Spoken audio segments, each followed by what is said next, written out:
Le Seigneur ne nous donne pas satisfaction et n'assouvit pas nos désirs. Bien souvent, et de plusieurs manières, il semble nous dire encore et toujours non, car nous sommes insatiables. Et souvent, en étant contrariés, nous sommes vite disposés à tout laisser tomber, à remettre en cause même notre communion avec le Seigneur. Cependant, que fait-il sans cesse par ses oppositions, ses refus et ses retards? Il approfondit notre connaissance de lui-même. C'est ici que se trouve le principe de la croix, qu'est appliqué le principe de la croix. Ce qui importe pour le Seigneur avant tout le reste, ce n'est pas que nous fassions des choses dans l'œuvre chrétienne, que ça ne vous arrête pas pour autant dans votre service pour le Seigneur, à défaut d'autres lumières, mais c'est que nous soyons de ceux qui connaissent le Seigneur.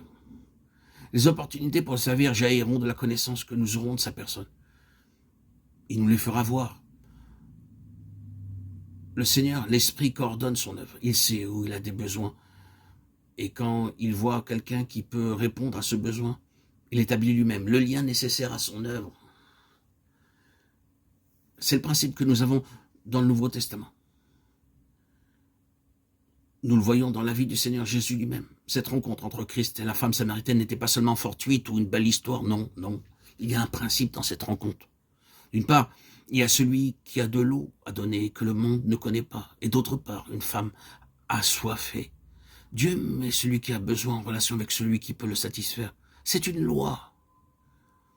La connaissance du Seigneur est la base de notre utilité. Si vous n'avez pas de quoi pourvoir, ce sera bien souvent une œuvre sans consistance qui sera accomplie pour le Seigneur. Le principe de la croix agit de différentes façons, nous mettant à l'épreuve, nous contraignant, nous dépouillant, afin de nous introduire dans la connaissance du Seigneur. Là où notre joie dans le Seigneur, notre enthousiasme et notre vie chrétienne seront la conséquence de quelque chose de plus profond que la simple force vive, l'impulsion produite par le fait d'accomplir de nombreuses choses, courant de réunion en réunion, donnant des messages, étant occupés à remplir nos engagements dans l'œuvre chrétienne. Le Seigneur ne désire pas que nous soyons ainsi. Je ne dis pas que vous ne serez jamais absorbés et que vous n'aurez pas de nombreuses occupations, mais la méthode du Seigneur pour faire de nous des serviteurs utiles consiste à nous discipliner jusqu'à ce que nous le connaissions. Ainsi, quand nous serons occupés dans l'œuvre chrétienne, cette connaissance du Seigneur sera en nous. Ce qui nous est nécessaire, c'est un accroissement de la mesure de la valeur du Seigneur dans nos propres cœurs. Et ainsi, que nous ayons ou non une activité, il demeurera toujours très précieux pour nous. C'est ce qu'il désire. C'est très simple. C'est le fondement de tout service. Vous pouvez vous trouver dans un certain lieu et il ne vous est pas toujours possible de parler du Seigneur, ni de faire grand-chose. Mais si le Seigneur est précieux pour vous, il y aura un service pour lui.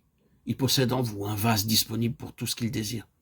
Je pense que le Seigneur ne nous enverra pas vers les autres, nous confiant à des responsabilités, tant qu'il ne sera pas devenu précieux pour nous là où nous sommes. Et cela même si beaucoup de choses que nous aimons nous sont retirées.